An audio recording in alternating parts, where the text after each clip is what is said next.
লেটে জাল হয়েছে অসুবিধা মাশাআল্লাহ। যাই হোক, গরম তো হতেই হবে, সদরপুরি মানুষ গরম না হয়ে যাবে কোন জায়গায়, ঠিক কিনা বলেন? আল্লাহর রহমতে 4 বছর ধরে এসে জাল দিচ্ছি, এতদিন যদি গরম না হয় তাহলে সব বৃথা গেল, ঠিক কিনা? প্রথমে যখন এসেছিলাম সদরপুর, তখন মুসল্লিরা এত আওয়াজ দিত না। আজকে জুম্মায় রেকর্ড হয়েছে, আল্লাহি আল্লাহর কসম, আজকে জুম্মায় যেমন হয়েছে মুসল্লির ইমানের আওয়াজ হয়েছে, ঠিক কিনা বলেন? এই জন্য আওয়াজ দিয়ে সবকিছু করা সম্ভব। একটা লোককে জোরে টানা দেবেন, দেখবেন হাতে কিছু না থাকলেও দৌড়, ঠিক কিনা বলেন? আর হাতে লাঠি নিয়ে টুকটুক করে হাতেও ভাবলে কিছুই হবে না, কথা বলেন? এই জন্য একটু আওয়াজ দিতে হবে। যাই হোক, আমাদের প্রিয় হযরতুল আল্লাহ হযরত মাওলানা আহমদুর রহমান আল আজাদ সাহেব অত্যন্ত সুন্দর আলোচনা করেছেন। দোয়া করছি আল্লাহ রাব্বুল আলামিন আমার প্রিয় ভাইকে হায়াতের মধ্যে যেন বরকত দান করেন, চিল্লা বলেন আমিন। আলহামদুলিল্লাহ, আমাদের প্রধান আকর্ষণ তিনি চলে আসছেন ভারত থেকে, সেই সুদূর ভারত থেকে আগত আমাদের আজকের মাহফিলের প্রধান আকর্ষণ হাফেজ কারি হযরত মাওলানা গোলাম মুরসালিন সাহেব, তিনি এসেছেন।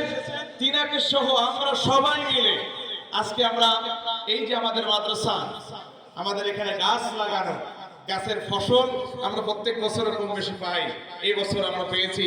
সম্মানিত হাজিরিন, এটা সদরপুরবাসীর জন্য গর্বের ব্যাপার। একদম করে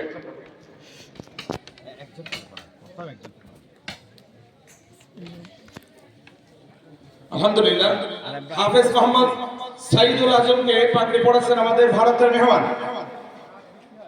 জি, সবাই মিলে। সাইদুলের বাবা কোথায়? সাইদুলের বাবা একটা পেয়েছেন। আমাদের আজি সাহেব লাস্টটা লাগাবেন। জি, আপনি পিছনে একটা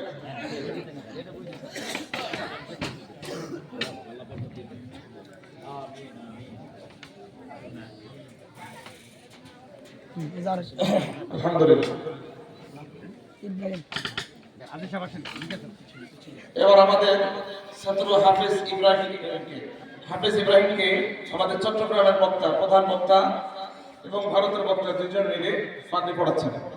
আপনারা ধরেন আলাদা সাহেব ধরেন।